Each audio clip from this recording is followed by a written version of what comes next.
morning, everybody. Certainly glad to see all of you here in our worship service. And as folks continue to file in from outside in the hallway and settle into our seats, we're going to start with our call to worship. So I'd like to invite you to stand if you're able. We'll sing hymn number 571, This Is the Day.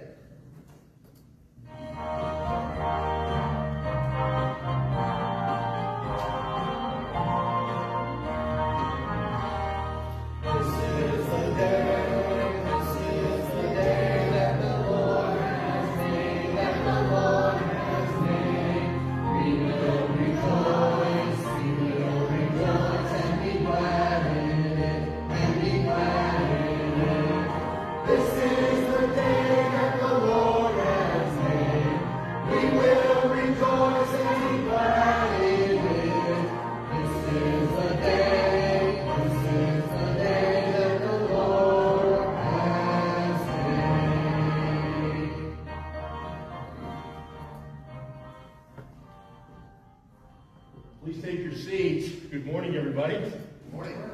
I'd like to welcome you to worship today. I'm delighted that you can be here. I'm looking forward to spending time worshiping the Lord with all of you, all of us together, praising Him, speaking to Him in prayer, communing with Him, fellowshipping with Him, and then when we spend time in the Word, with Him speaking to our souls with His inspired, authoritative, inerrant Word, which gives us everything we need for life and for godliness. And so I hope that you'll have a good time in church today. If you're here for the very first time, I want to give you an extra special word of welcome. We don't ask our guests to do anything that would inconvenience them, but I do ask if you wouldn't mind filling out a guest card, if you've never filled one out before.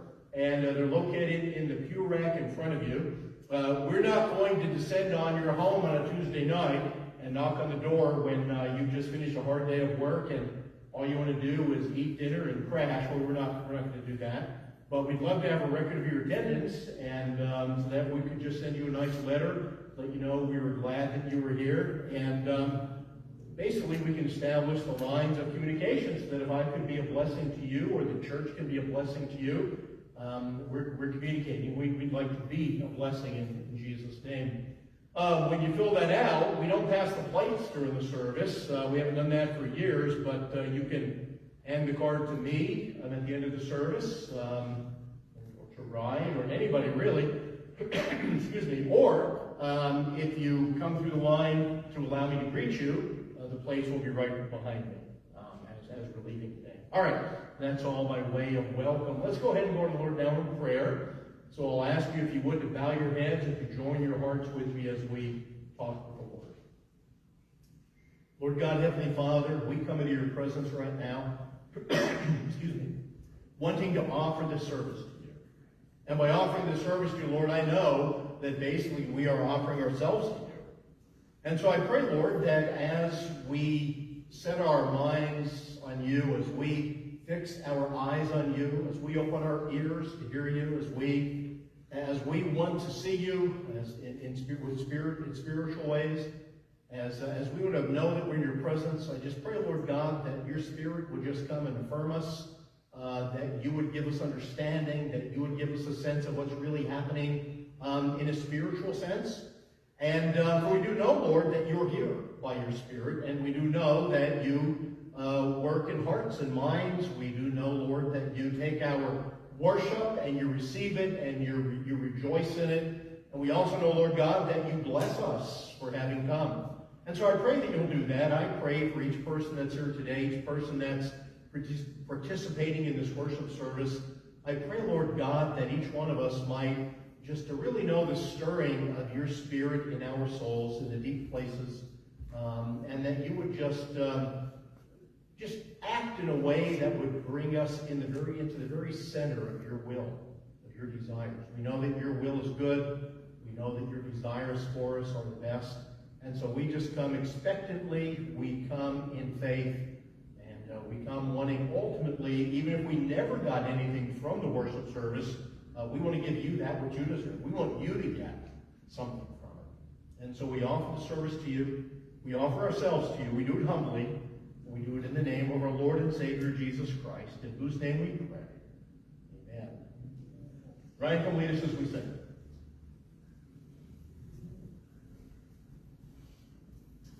invite you to stand as we begin this morning with hymn number 499, Victory in Jesus.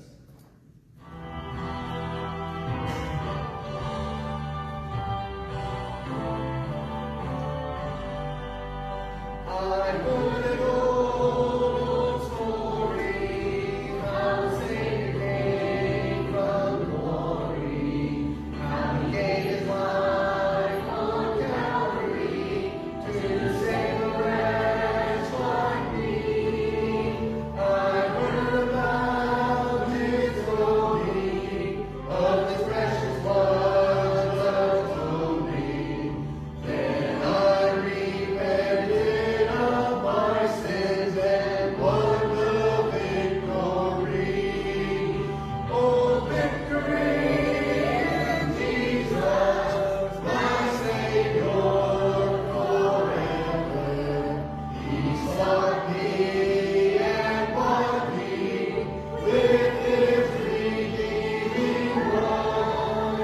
He loved me ere I knew him, and now my love is to him. He plunged me to victory beneath the cleansing flood.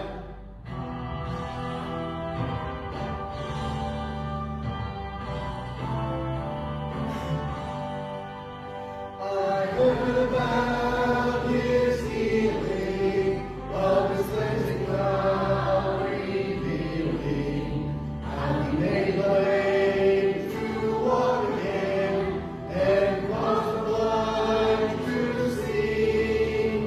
And then I cried, dear Jesus, come and heal my broken spirit. And somehow Jesus came and brought to me the victory. Oh, victory in Jesus, my Savior forever. He sought me and bought me with his redeeming blood. He loved me ere I knew him, and now my love is to him. He plunged me to victory beneath the cleansing flood. I heard about a mansion he had built for me in glory, and I heard about the streets of gold beyond the crystal sea, about the angels singing, and the old redemption story. And some sweet day I'll sing up there the song of victory. Oh, victory in Jesus, my Savior forever. He sought me and bought me with his redeeming blood. He loved me ere I knew him, and all my love is to him. He plunged me to victory beneath the cleansing flood. Amen. Now turn over to your hymnals as we continue this morning with hymn number 28, To God Be the Glory.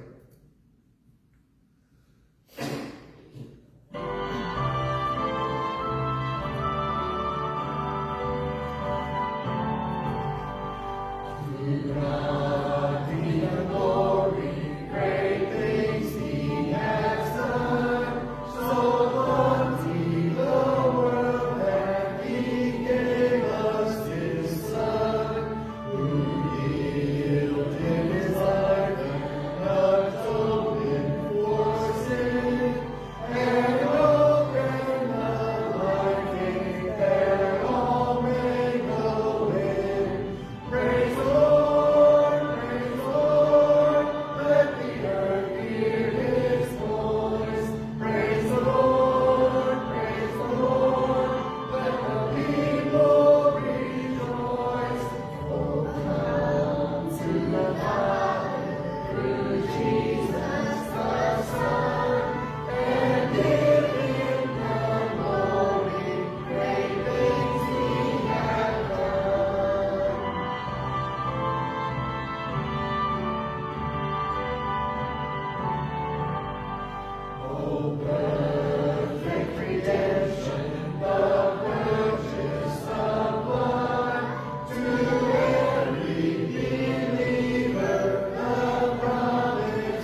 invited children to come down for our children's sermon.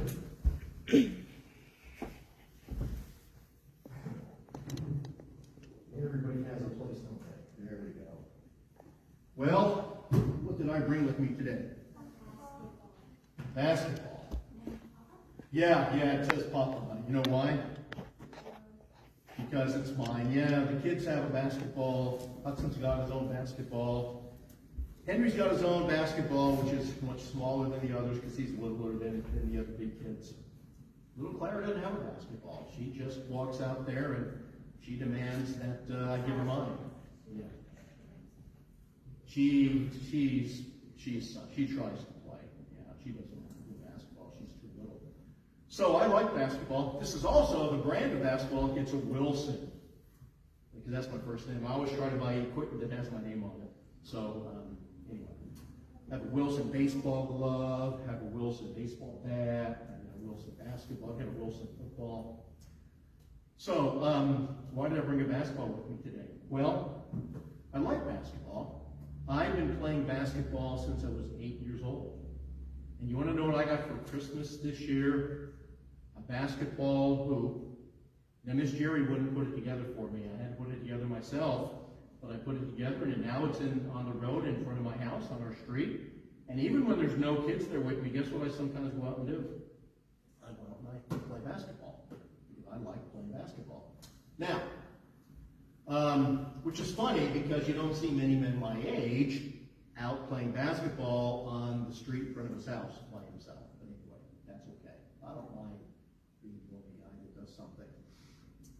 When I was thinking about what I'm preaching on today, I'm preaching from the Gospel of John.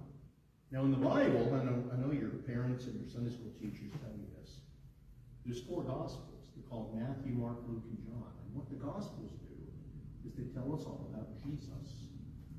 And one of the things that we see in the passage from John chapter 1 that I'm preaching on today is that Jesus chose people to be his disciples, to be his followers. Basically, to be students that would learn from Jesus, who would be their teacher. Now, as somebody who grew up liking basketball, I started playing when I was 8 years old. And I have played on all kinds of teams. I played basketball just on the playgrounds in Sugar Notch when I was growing up. I played basketball at school. I played basketball. I'd have to get on a bus and go to the big city of Wilkes-Barre. I played at the Catholic Youth Center, at the Jewish Community Center. I played at the Salvation Army. I played everywhere that I could. And then when I joined the Air Force, I played on different teams. And then when I became a little older, I played on teams that were only for men that were over 30. And so I played on over 30 teams in the Air Force. And then I played on teams at the YMCA. And I coached basketball for about 7 or 8 years when John and David, our boys, were growing up. I liked to coach the teams that they were on. And we always did really good. And so I just really liked basketball. But here's the thing about basketball. When I would play, like when I would go to the playground, and let's say there were 20 people there and they all wanted to play a game of basketball. Do you know how many people are on each team? Well, 5 can play at one time. So 5 guys could be on one team, and 5 people could be on the other. So it's a total of 10 people on the basketball court at one time. Well, what if there's 20 people there and they all want to play? Split 10 and 10. But usually you don't want to split 10 and 10. You want it to be 5 and 5. So you'd have 4 teams, right? You'd have 5 over here, 5 over here, 5 over here, and 5 over here. So you'd have 4 teams. And you'd have to take turns. You know how those teams were chosen? Oftentimes it would be the 2 guys that were there first would be the ones that would pick teams. And there would be some times when I'd be standing there with the 18 other people, and because I was a little chunky growing up, I'm a little chunky now, I was a little chunky growing up, and I wore glasses, sometimes people would look at me and they would make the assumption, well, that guy's not good at basketball because he's not really skinny and he's wearing glasses, and people would just judge that maybe you're not good at something. And so there would be times that I wouldn't be picked. I'd have to wait until those games are over and I would be in the next game. Then there are other times, you know how we would choose teams? You get all 20 people and you take turns shooting the free throw from the free throw line. And the first 5 guys to make a free throw would be on one team. The next 5 guys to make a free throw would be on the second team. That always was good for me. You know why? Because I can shoot free throws really good. And so I would always make it a team when it came to shooting. I didn't like having to be chosen by somebody else because they might just assume I wasn't very good and then I wouldn't get to play. When Jesus came, the men that he chose to be his followers would be the men that would go out after Jesus died and then was raised from the dead and went back to heaven to be with God the Father. The men he chose to be his disciples were going to be the men who would preach the gospel all about the forgiveness of sins through faith in Jesus after Jesus died and rose and went back to heaven. Now, if you were going to choose somebody, if you were Jesus and you're going to choose somebody, a bunch of people to do your work, don't you think you would look at people and choose those that looked like they would be the best at it? So you would choose people that maybe were wealthy, that had a lot of money, that had a lot of stuff, that could speak really well, that had a lot of people listening to them. But you know what Jesus chose? He chose a couple of fishermen.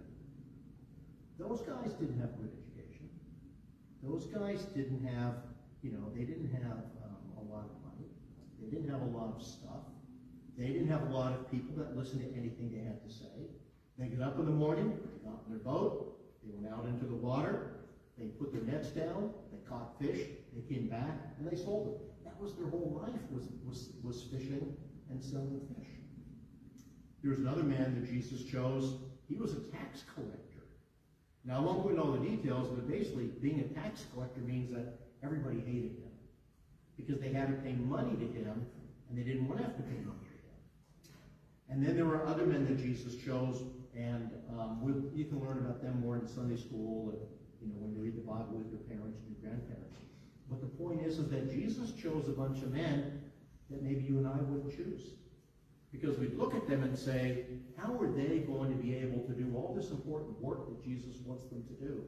They're just a bunch of ordinary people that don't seem to have any really good skills. But you know what you know why Jesus chose them? Because he knew that they would love him, they would believe in him, and that they would be faithful to do the work that he gave them to do.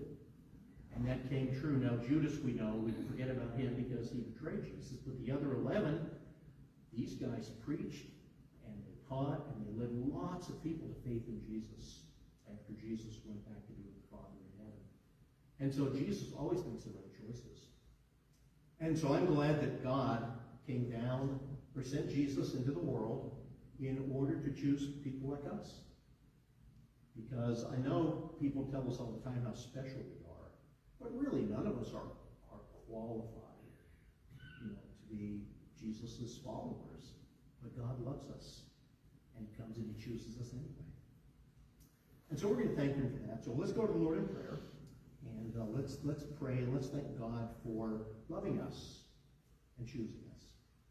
Heavenly Father, I am grateful for these children that are in church today.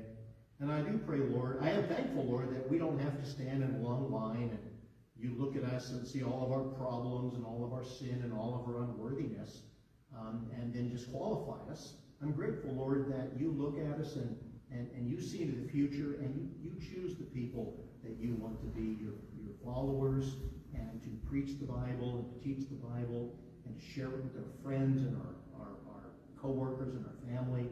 And Lord, I'm grateful for these children being in church and learning all about you and having the opportunity to put their faith in Jesus. And Lord God, I pray your blessings upon them. I want to pray all of this in Jesus' name. Amen. Thanks, everybody.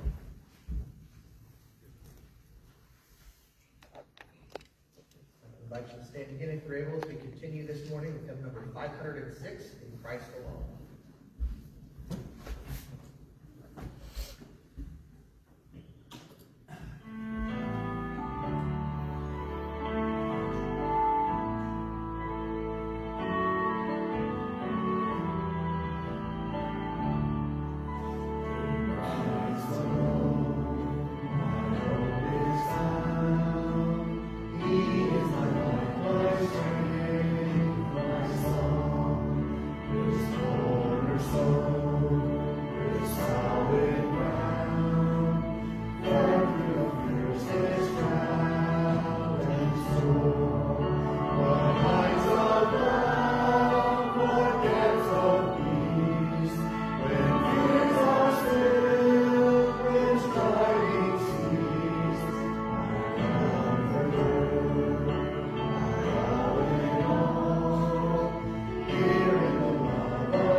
Well, I want to encourage you to take out your Bibles and turn to the New Testament book of John, the Gospel of John, John chapter 1. Allow me a few seconds to get organized up here. I'll do that. The title of my message today is What It Really Means to Follow Jesus. Because, believe it or not, there's a lot of confusion in the modern day church in America as to what that really means. So let me mention the word salvation. For many people, salvation to them, it involves saying some magic words and getting a get out of hell free card.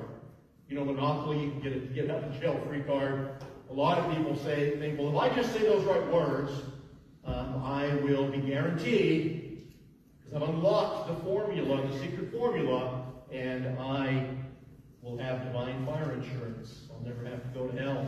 But then there are others who approach salvation as what I call blessed self-centeredness. Meaning, well, yeah, I'll believe in Jesus, but what that means to me is that I get to do what I want to do, and God, of course, is obligated to bless me, to be good to me, to give me things.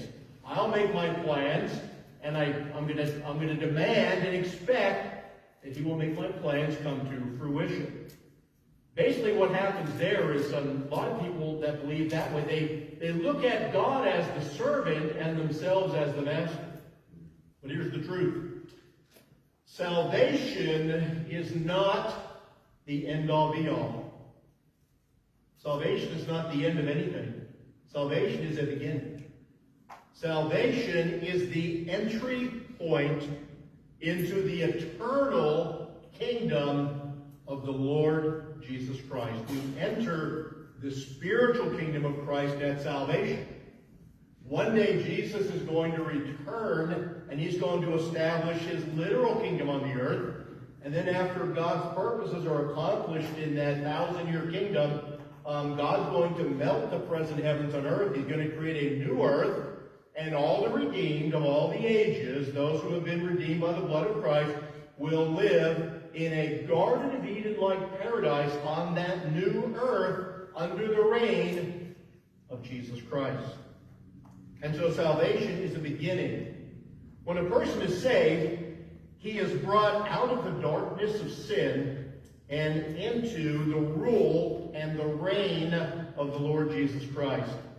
When we enter into Christ's kingdom, we don't enter as masters, we don't enter as supervisors, we don't enter as managers or commanders, not at all. When we enter the kingdom of Jesus Christ, we enter as His subjects, as His servants, as His slaves, as His disciples. But we enter because of the change that God does to a person at salvation, or he gives us a new heart, we enter into this relationship of service joyfully, because we know that it's best. A disciple is somebody, excuse me, just had a life form up here flitting around on my pulpit. Had to tell him who's boss. That's all I'm boss of. Just get rid of the little gnat.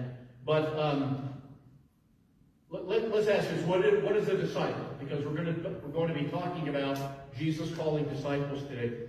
A disciple. This is important. A disciple, because if you're a Christian, you're a disciple. You don't get to say, well, I want to be the kind of Christian where I'm not a disciple. No, that's not what the Bible teaches. If you're saved, you become a disciple of Jesus. A disciple is someone who believes in Jesus, who follows Jesus, who learns Jesus' teaching, who obeys Jesus' commands, who follows Jesus' principles and precepts, with the goal of becoming like Jesus internally. Because when you're like Jesus internally, of course you're going to be like him externally. So if you're a Christian and you're here today, the question is not, are you a disciple? You are a disciple. So the question is, are you a good disciple? Or are you a bad disciple? I know in the modern-day American church we don't like to look at things as right or wrong, up or down, left or right, or good or bad. I know that. But that's the question. You are a disciple, so the question is, what's the quality of your discipleship? So today we're going to dig into discipleship. We're not going to see everything the Bible says about it, obviously. We'd be here for a week. We're not going to do that today. We're going to work our way through the Gospel of John, chapter 1, that which remains from the previous 2 Sundays. And we're going to do a little cross-referencing, because I not only want to look at Jesus calling the disciples from John chapter 1, but I want to look at Jesus calling some of the other disciples from the other Gospels. But we're going to pray. We'll read the Scripture as we go along. So right now, I want to ask you to join your hearts with me as I pray.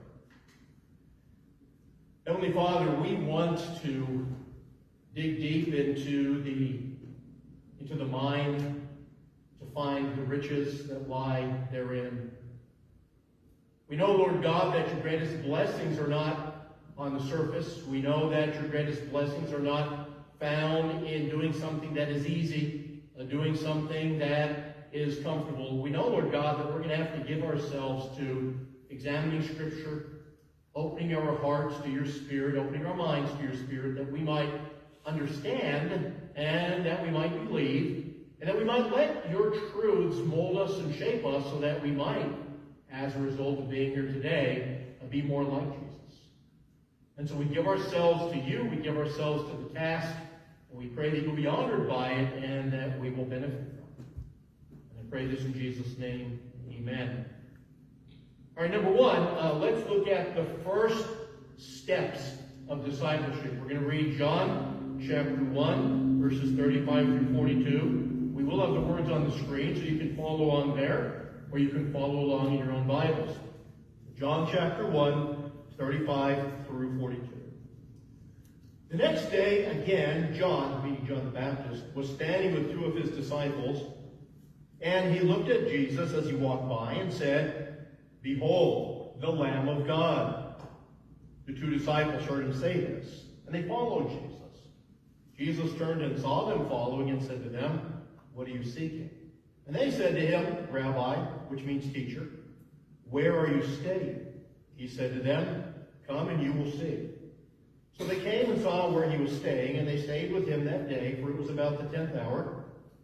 One of the 2 who heard John speak and followed Jesus was Andrew, Simon Peter's brother. He first found his own brother Simon and said to him, "We have found the Messiah," which means Christ. He brought him to Jesus. Jesus looked at him and said, "You are Simon, the son of John. You shall be called Cephas," which means Peter. All right, so what's happening here? John the Baptist came to preach in order to prepare people to receive Jesus, the Messiah, for when he came. So when John, this is now the second occasion we read about where he identified Jesus as the Lamb of God, two of his disciples, because again, he's preparing people to receive Jesus.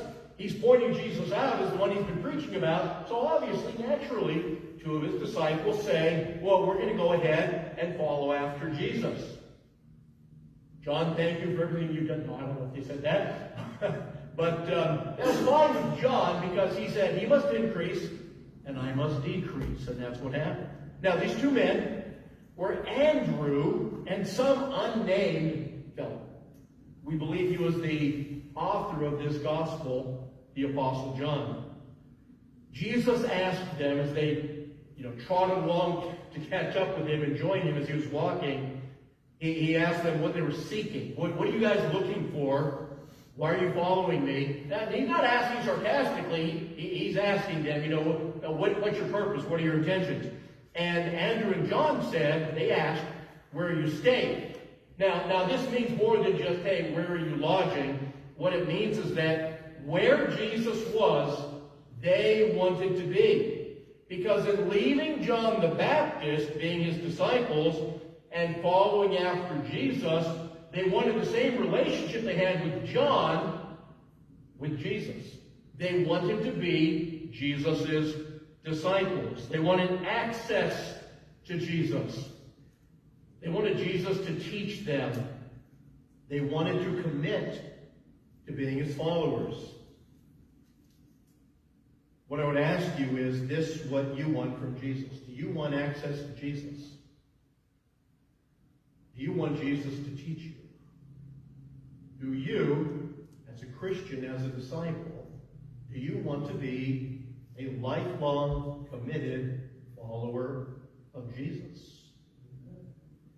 Or have you made the critical error of thinking that salvation is about Jesus serving you, as I mentioned a few minutes ago in my introduction, Jesus blessing your plans, Jesus catering to your whims and to your desires, Jesus granting your wishes?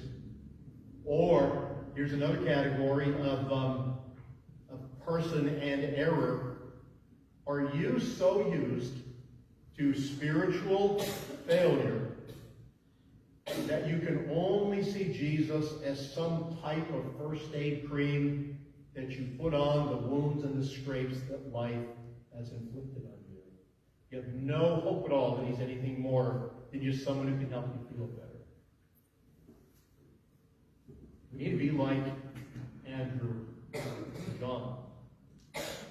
Well, after spending time with Jesus, Andrew found his brother Simon. He wanted Simon to meet Jesus. And he told him, we have found the Messiah. That means the Christ, or God's anointed one. We often use the word Savior. It's the same idea. So he told his brother Simon, he said, you need to meet this person. He's the one we, the people of God, the nation of Israel, have heard about by the prophets. He's the one that we've been expecting. He's actually here. And you see, what Andrew wanted was the impression that Jesus made upon him to convince him that he was the Messiah. He wanted his brother to get in on that divine knowledge, to get in on that blessing. And so Andrew brought Simon to Jesus. And what do we see here? We see a demonstration of Jesus' divinity, of his divine power as God the Son. He knew Simon's character. He knew with absolute certainty what Simon's future would be. And thus he changed his name. Now, I've never walked up to somebody who changed my name. Nobody's ever done that. But he walks up to Jesus, he meets Jesus, and Jesus looks at him, and he says, you're no longer going to be called Simon, you're going to be called Cephas. You may say, Cephas, what? What does that mean? Cephas is Aramaic. That was the language they spoke. In Greek, we translate Cephas, Peter. So Peter is the Greek, it's the English pronunciation of Cephas. So, he changes the name. Why? Well, because looking at his character, looking at his future, the name Peter means rock. You see, God had planned for Peter to be a rock in the church that Christ would establish. Peter was a leader in his character, and when he was cleansed from his sin through faith in Christ, that character that he had, his leadership, his strength, his backbone, God would use that for Peter to serve in the kingdom of Christ as a preacher, as an evangelist, as a church leader.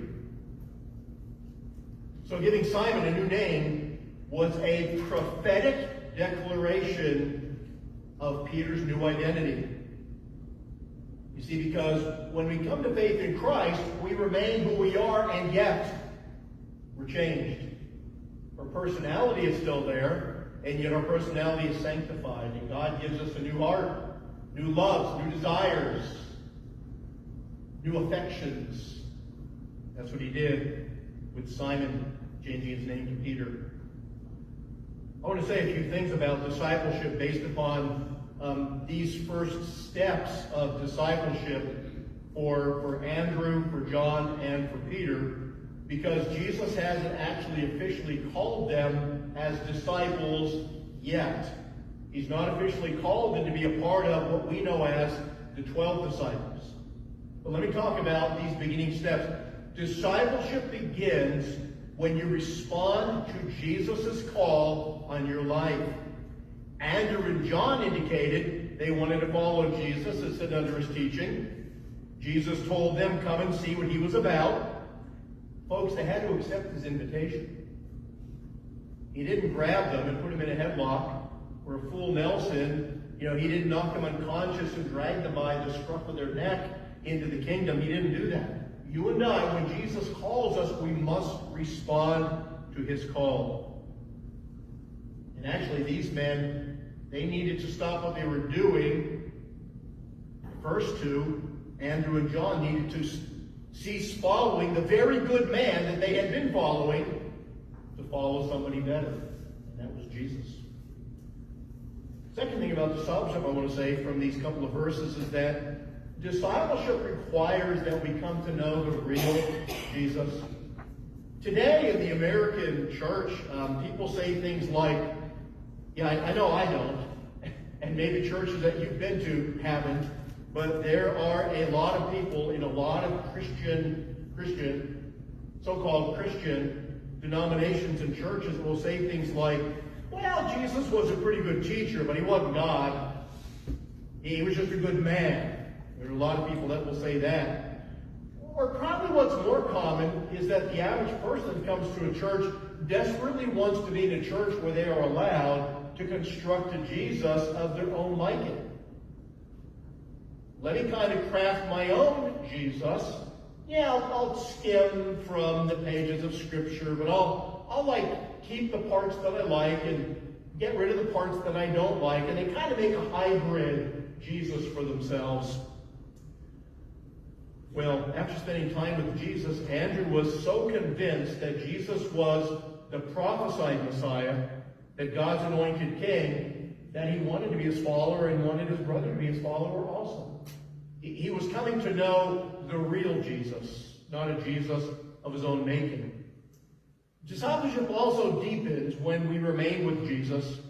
Andrew and John, American Christians, Andrew and John didn't spend 20 minutes with Jesus and say that's enough. I've heard a lot in my time as a preacher. Anything worth saying can be said in 15 to 20 minutes. I've heard that a lot.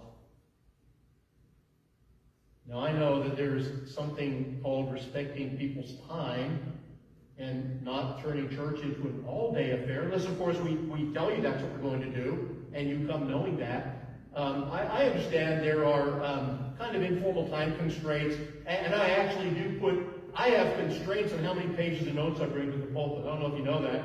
If I've got 8 pages of notes in Microsoft Word in 14 pitch, I got to narrow that down to 4 pages, or we're going to be here for 2 hours.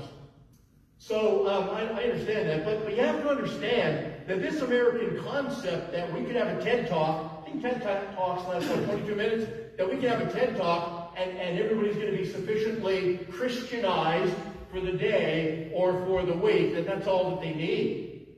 As I mentioned in my prayer, the real riches are found in Christ, but we have to go deep into our relationship with Christ. We can't just skim the surface. We have to look we have to go after the meat and potatoes, not the cotton candy and funnel cake. As much as everybody knows, I like a good funnel cake. We have to go much deeper than that. We got to go for substance. Discipleship actually deepens the more we spend time with the real Jesus. Andrew and John stayed the rest of the day. They heard from Jesus. They learned from Jesus. They were awed by Jesus' divine character. And they longed to stay near. Have you ever known somebody who you just really wanted to be with? I know when I first met Miss Jerry, we met in Sunday school. That's a good pastor story, right? Well, we met in Sunday school. Yeah, but we actually did. I was 19. I had just gotten assigned to Langley Air Force Base in Southern Virginia, and I finished a tour overseas in the Philippines. And I showed up at a church that had been recommended to me. And Jerry wasn't there the first couple of Sundays. She was finishing up her time as a summer missionary. And so I joined the church on my first Sunday. I joined that Sunday night. I felt led by the Lord to do that. And then about 2 weeks later, I met Miss Jerry. And I just wanted to be with her all the time. I'm a little slow, so it took me 2 months to tell her I wanted to date her. And yeah, I was slow. I was very innocent too. And but it took me 2 months to kind of work up the courage, and I did. And after that first date, I just knew it was right, and I wanted to get married right then and there. Her proper mom and dad wouldn't let us do that. We talked about eloping. That was a big sin in the church that Jerry was raised in. You aren't raised in a church for like the first 20 years of your life and then go and elope. You gotta have, we had the big Prince Charles and Princess Diana wedding, which was funny because I only had about 20 cents to my name. You know, I had to steal the tux that I wore, no, I'm kidding, I didn't steal it. But I'm just saying, we had this big wedding. It was really something because that was the church culture in which Jerry was raised, and it was real nice.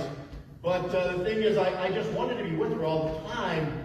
And frankly, over the years as a Christian, I've met people in church, and I've said things like, I've actually walked up to people through the years and I've said to men, there's something about you that's just really cool from a Christian perspective. Can we have lunch? Can we go out for a burger some night? I just want to find out what makes you tick. And some of these guys I became lifelong friends with because they just had a Christian quality about them, and I just really wanted to be around them. I wanted to hear their opinions. A lot of guys walk around thinking they know everything, but let me ask you this. Does anybody, if that's you, does anybody ever ask you your opinion? Because most people walk around, well, let me tell you what I think about this. And people in the mind are thinking, I didn't really want that, but okay. And but there are people in this world that they just have an attractiveness as a Christian, and you just want to know what their take is. And where in the Bible they got that perspective from. That's Jesus. These men wanted to be with Jesus. We should want to be with Jesus. Let's go on to our second set of scripture verses from John chapter 1. We're going to look at the sovereign call of Jesus awakens true faith. Let's start at verse 43 and work our way through the end of the chapter, verse 51. The next day, Jesus decided to go to Galilee. He found Philip and said to him, "Follow me." Now, Philip was from Bethsaida, the city of Andrew and Peter. Philip found Nathanael and said to him, "We have found him of whom Moses in the law and also the prophets wrote, Jesus of Nazareth, the son of Joseph." Nathanael said to him, "Can anything good come out of Nazareth?" Philip said to him, "Come and see." Jesus saw Nathanael coming toward him and said of him, "Behold, an Israelite indeed, in whom there is no deceit." Nathanael said to him, "How do you know me?" Jesus answered him, "Before Philip called you, when you were under the fig tree, I saw you."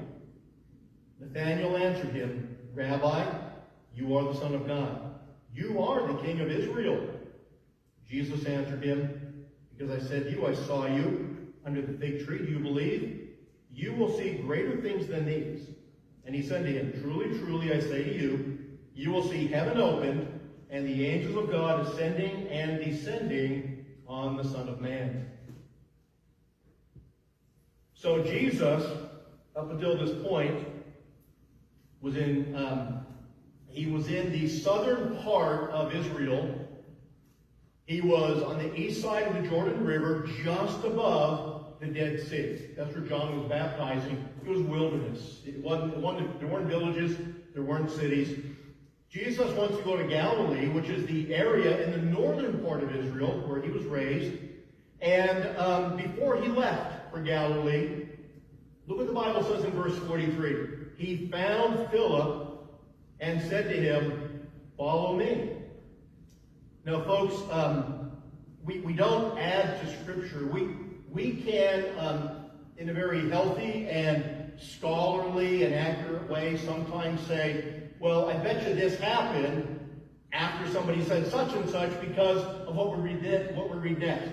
Let me give you a little conjecture because of what the Scripture says and what it doesn't say.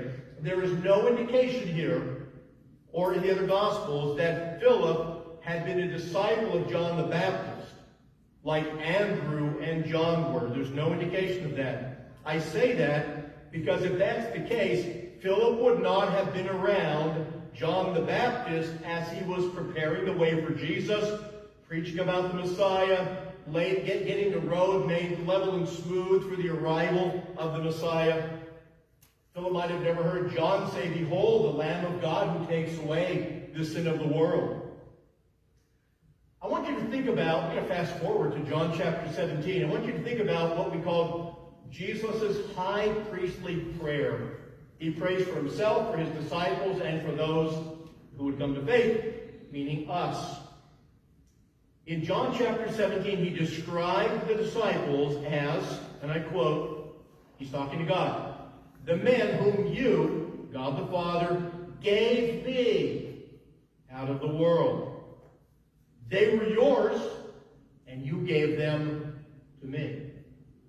What does that indicate? It indicates God had already chosen Philip to be Jesus' disciple. And so Jesus sought him out, and then Jesus called him to follow. Now, we don't know what other words Jesus spoke in this conversation. Remember at the end of John's Gospel, John says, if I were to record everything that Jesus said and did, there wouldn't be enough pages, enough books to contain all the information. That's hyperbole, but it's true. The Gospel of John would be like this thick, and it would be a very hard undertaking to study it. We have what God wants us to know. So while we don't know the other words that Jesus might have spoken to Philip, whatever they were, Philip became convinced of who Jesus was. He was so convinced, he went and he found his own friend Nathanael, and he told him, "We have found him of whom Moses in the law," remember we saw that a couple of weeks ago? People asked John, "Who are you? Are you the Messiah?" "No." "Are you the prophet?" Deuteronomy 18:18. "Are you the one God said to Moses, I will raise up someone, a prophet like you, who will speak my word to people?" He says, "We found him of whom Moses wrote in the law, and also the prophets wrote." And he tells them who it is. It's Jesus of Nazareth, the son of Joseph. Actually, when you think about it, Philip's belief is part of John's theme in the Gospel of John. In John 10:4, we read, "The sheep follow him," meaning the sheep follow Jesus because they know his voice. Philip was called by God to be a follower of Jesus. And when Jesus spoke to him, he responded. He heard the inner voice. He heard the true voice, the powerful voice of God the Son. What about Nathaniel? Well, we call Thomas Doubting Thomas. We could call Nathaniel Doubting Nathaniel. Nathaniel doubted. He asked, can anything good come out of Nazareth? Basically, he's asking, how could the Messiah, who the Bible, our Bible, he's Jewish, whom our Bible says is going to come and save Israel, how can he come from a small, insignificant village like Nazareth? Surely he'd have to come from Jerusalem or some other city like that. Now I want you to notice, Philip didn't argue with Nathaniel, and Philip didn't even try to reason with him.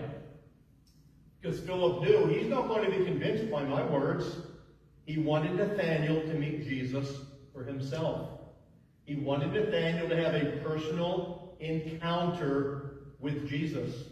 And so he said, come and see. He wanted Nathaniel to experience Jesus the way he had so that he could come to belief. See, because if you're a Christian, you should want others to become Christians also. If you've got abundant life and eternal life, if you've got the presence of the Holy Spirit of God within you, and you are appropriating the blessings of Jesus, isn't it natural that you should want other people to receive the same? Yeah, it is natural. So, and I guess I could say, if we don't want that, then we have to ask what's wrong with my faith if I don't want others to experience that. Okay, so Nathaniel, he's game. Okay, let's go. I will come and I will see. As they're approaching Jesus, Jesus doesn't say, hey Nathaniel, I'm Jesus, nice to meet you. He sees Nathaniel coming, and it's like he announces his coming. And he says, an Israelite indeed, in whom there is no deceit. What that means is that Jesus knew that Nathaniel was a true Israelite. He truly wanted God's will to come about. He wasn't just an Israelite by lineage. You know, I can trace my lineage to Abraham and Isaac and Jacob and one of the 12 patriarchs and so on and so forth. It's not that. He was a true Israelite in his heart. Saying that he was a man of no deceit just meant that Nathaniel wasn't a hypocrite. He was honest. He possessed integrity. He had a spiritual sincerity about him. He only wanted the truth. Well, Nathaniel wants to know, how can this person know my character? He's never met me. And so he asked Jesus how Jesus knew him, and Jesus said, well, what Jesus does is he expresses his both his omnipotence and his omnipresence, him being all-knowing and being all-present. And he says, before Philip called you, before Philip sought you and found you and told you about me, before Philip called you, you were under the fig tree, and I saw you. That's all it took for Nathaniel to be convinced, was just the display of Jesus' divine power. And so Nathaniel believed. He said, Rabbi, which we saw before, means teacher. He said, you are the Son of God. You are the King of Israel. And Jesus basically said, oh yeah? You think that mere demonstration proved to you that I am who I say I am, the real Messiah? He said, you ain't seen nothing yet. I was going to say proper, you haven't seen anything yet. But I got to go back to my northeastern Pennsylvania roots. You ain't seen nothing yet. So, or I might say, you ain't seen nothing yet.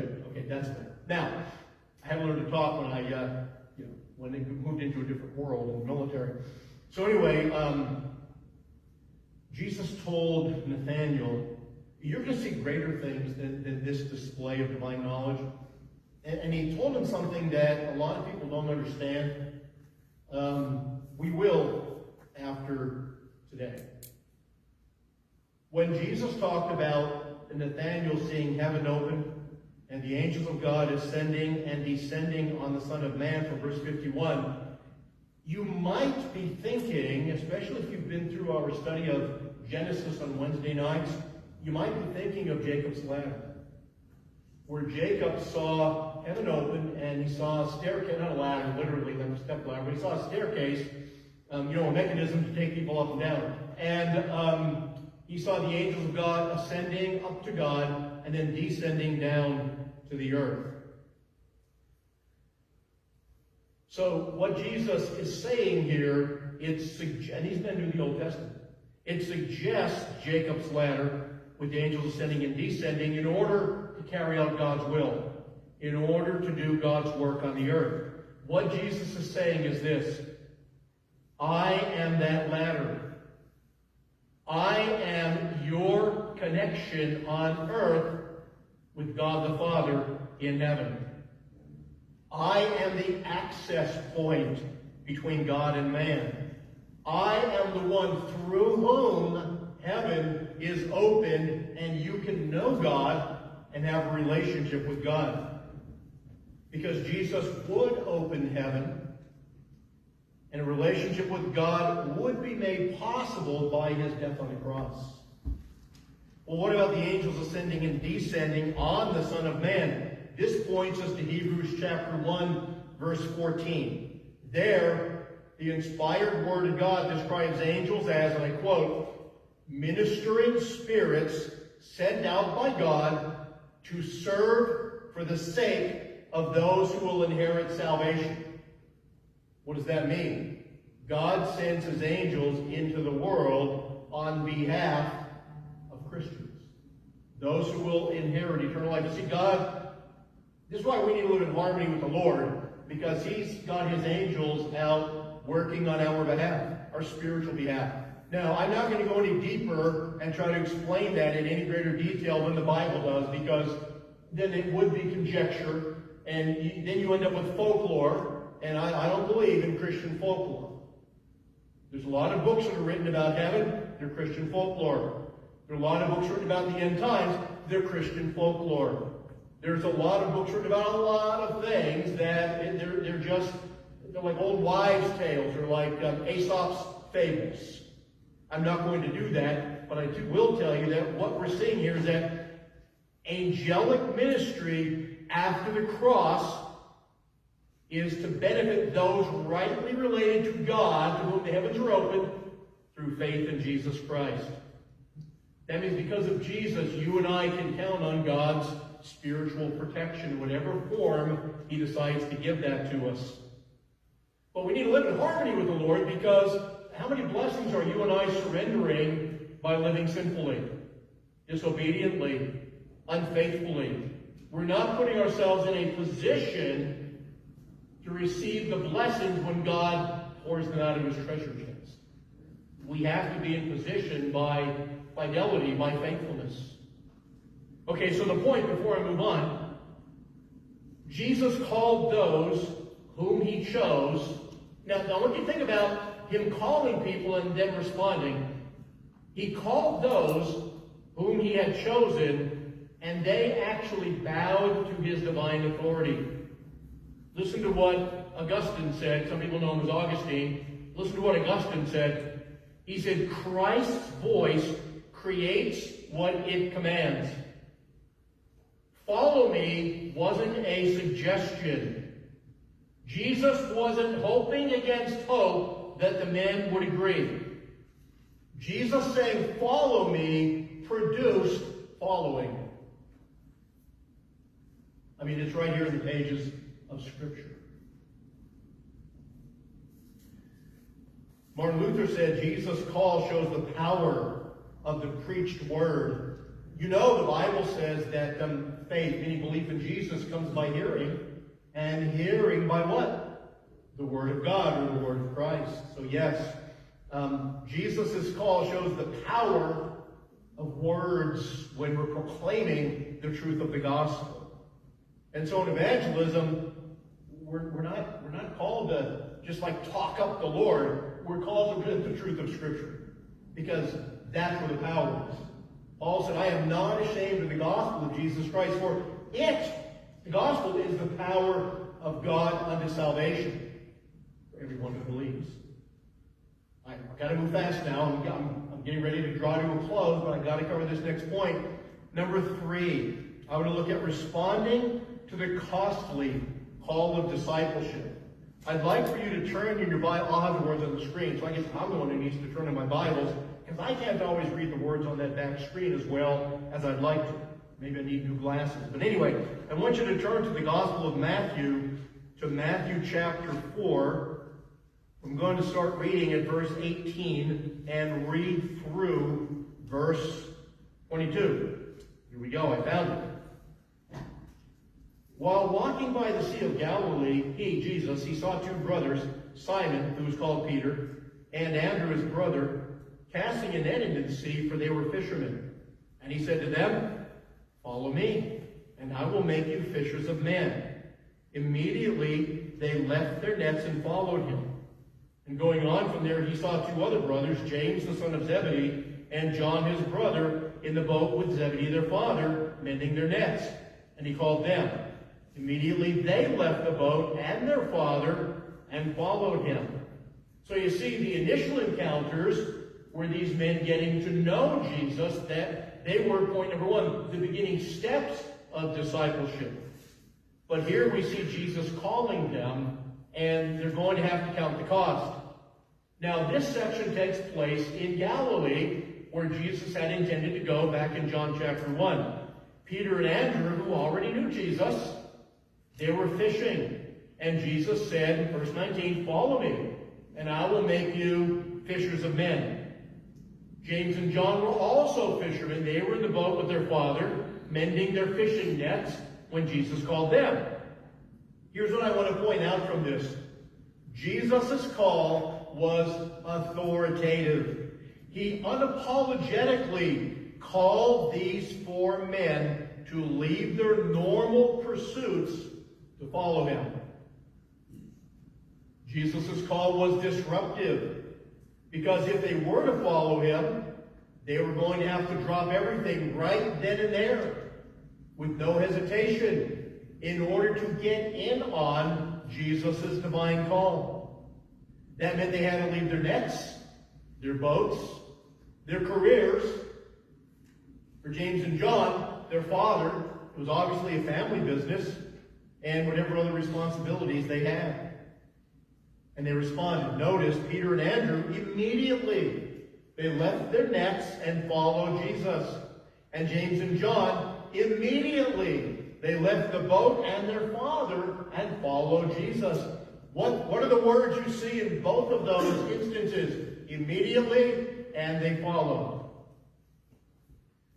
Now, last Bible drill, I want you to turn over to the book of Luke, or just get ready to read the words on the screen. I will turn to the book of Luke.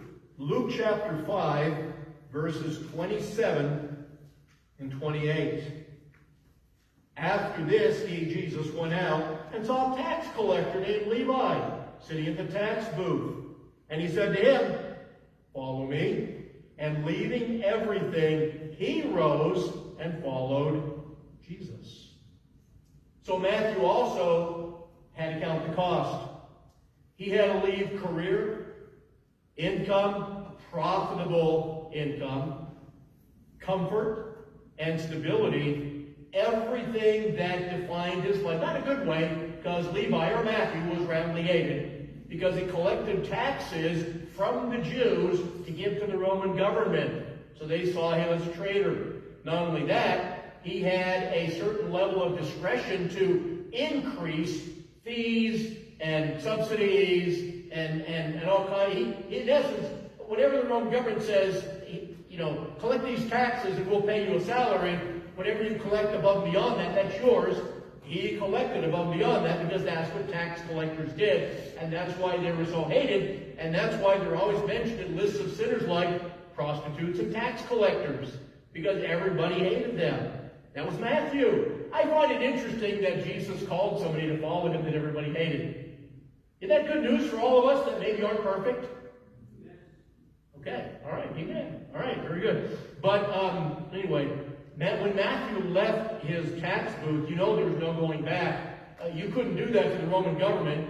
You couldn't just abandon your post and let it go unmanned and the Roman government lose out on taxes. You couldn't do that without them, putting you on the list of people never to be rehired. So when Matthew left, there was no going back. He gave up everything to follow Jesus. Let me give you some application. This is important. Jesus refuses to be squeezed into a small compartment of your life. He demands that he be your number one priority.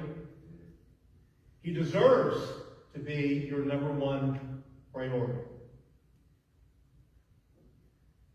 Discipleship requires that we reorient our thinking. We've got to stop thinking the old way. The Bible has lots of counsel on this. Set your minds on the things above. Capture rebellious thoughts and teach them to obey Christ. Do not be conformed to this world, but be transformed by what? By the renewing of your mind. Discipleship requires full immersion into Scripture. Jesus said in John 8:31, if you abide in my word, now notice the if you abide in my word, you are my disciples indeed. Conversely, we can say, if you do not abide in my word, you are not acting like disciples.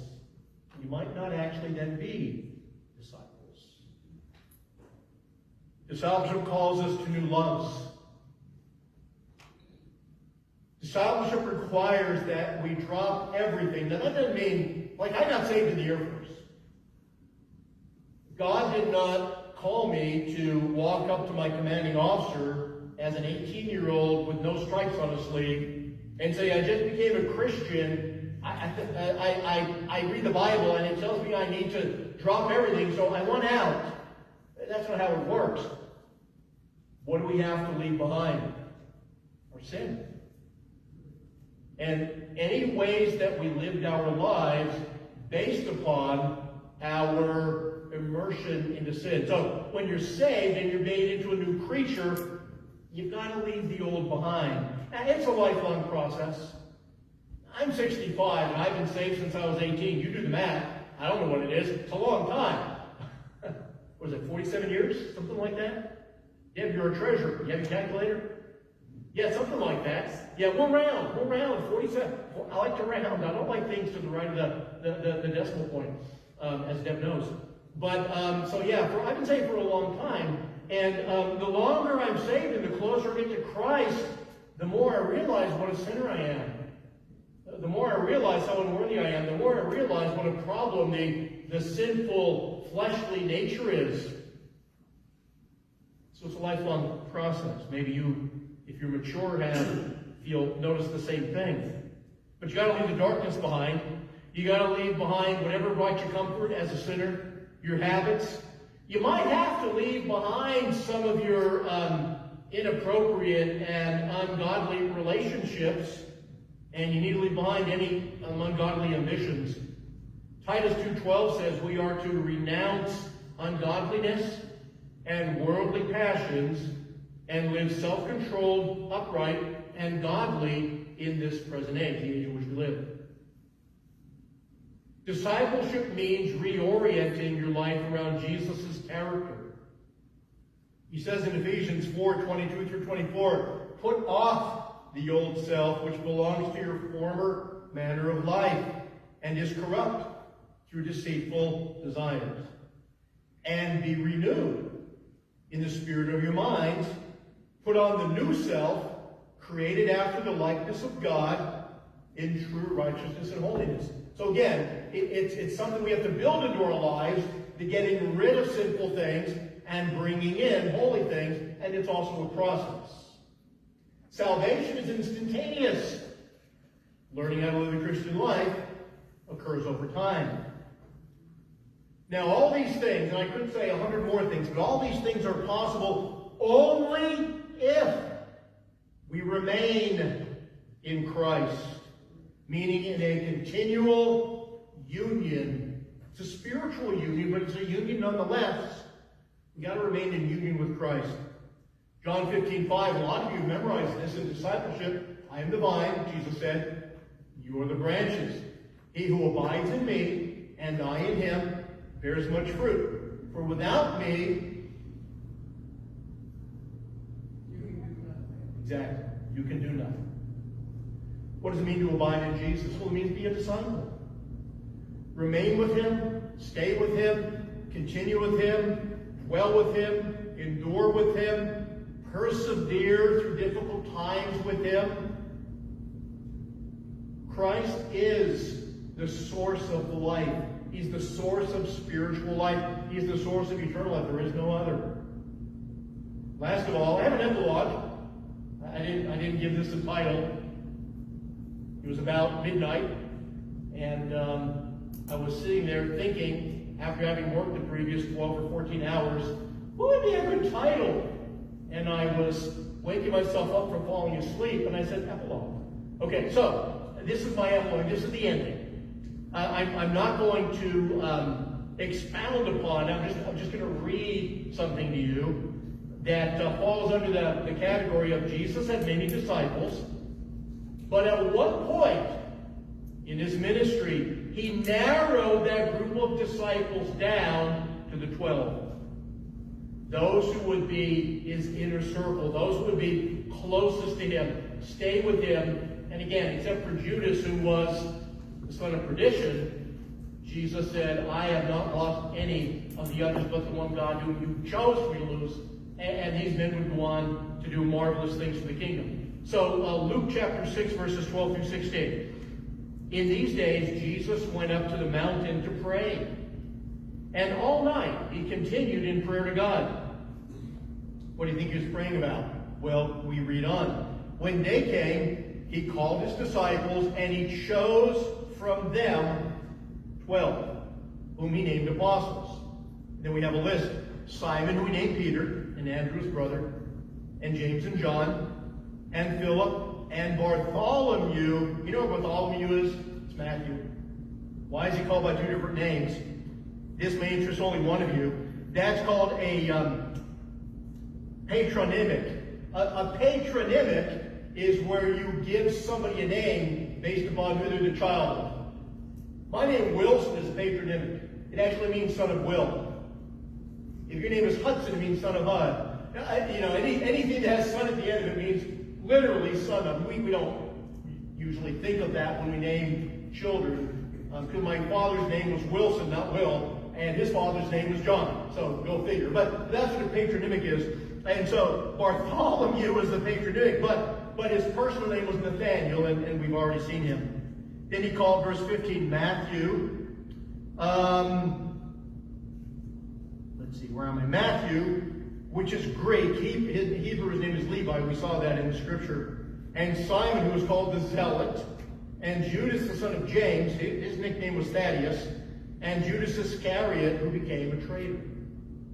All right, so how do I close a message like this? Simply by stating, discipleship is submission to Christ's authority. If you have been saved by the sacrifice of Christ, you must surely understand the need, as somebody who's been born again and given new life and eternal life, that you must live under Jesus' authority. He's not only Savior, He's Lord. So where are you today? If you have never put your faith in Jesus, I invite you to respond to Jesus' call on your life today. Now, what does it take? Well, basically, you must turn from sin. You must pray. You must tell the Lord, you must tell the Lord God, I'm turning from sin, and I believe on Jesus, that He died for my sins, and if I ask in faith, You'll forgive me. Listen, there's 1,000 things we can talk about after that, but that's basically what a person needs to come to faith, to be saved from his sin and be given a relationship with God through faith in Christ. If you're here today and you've never been born again, if you've never been saved, would you respond to God's call? How practically do we do it? Well, Ryan's going to come and lead us in singing our hymn of response, and I'll be down front. If anybody is led to come, I can help you. I can guide you. You don't need me, but if you do, you don't necessarily need me to be saved, but if you do need me, I will help you. Maybe you're here and you're already a Christian and you have a decision that God's calling you to make. I encourage you to make that.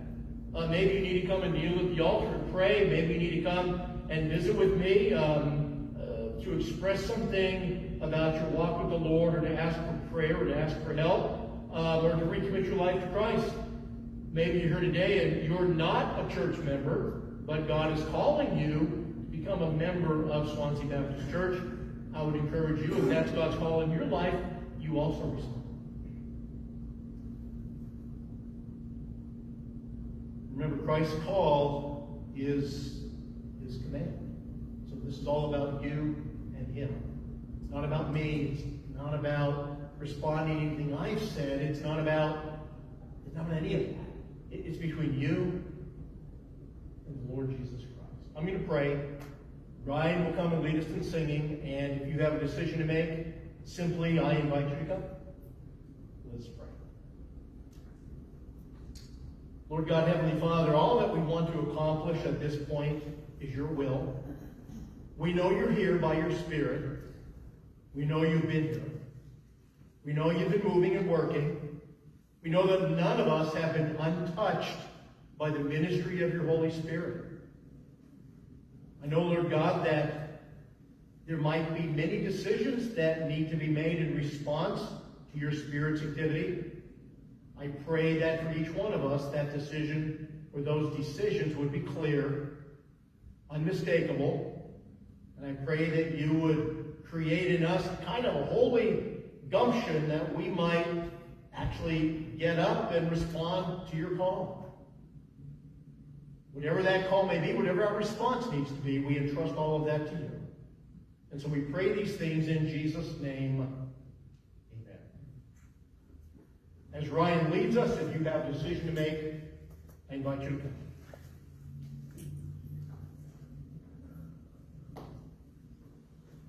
Please stand if you're able as we sing hymn number 470, Without.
the intent of your heart? Without Jesus, how lost you would be. I know I can't imagine for my own self what I'd be like without Jesus. But I hope that you've been blessed by being in God's house. Hope that you have enjoyed the Holy Spirit moving and working, and the Word of God being impressed upon your heart by that same Spirit. And so I trust that you'll have a good day in the Lord. God loves you. If I could be of any ministry to you, if I can pray for you, if I can meet with you, I would encourage you and share more from God's Word with you. By all means, please.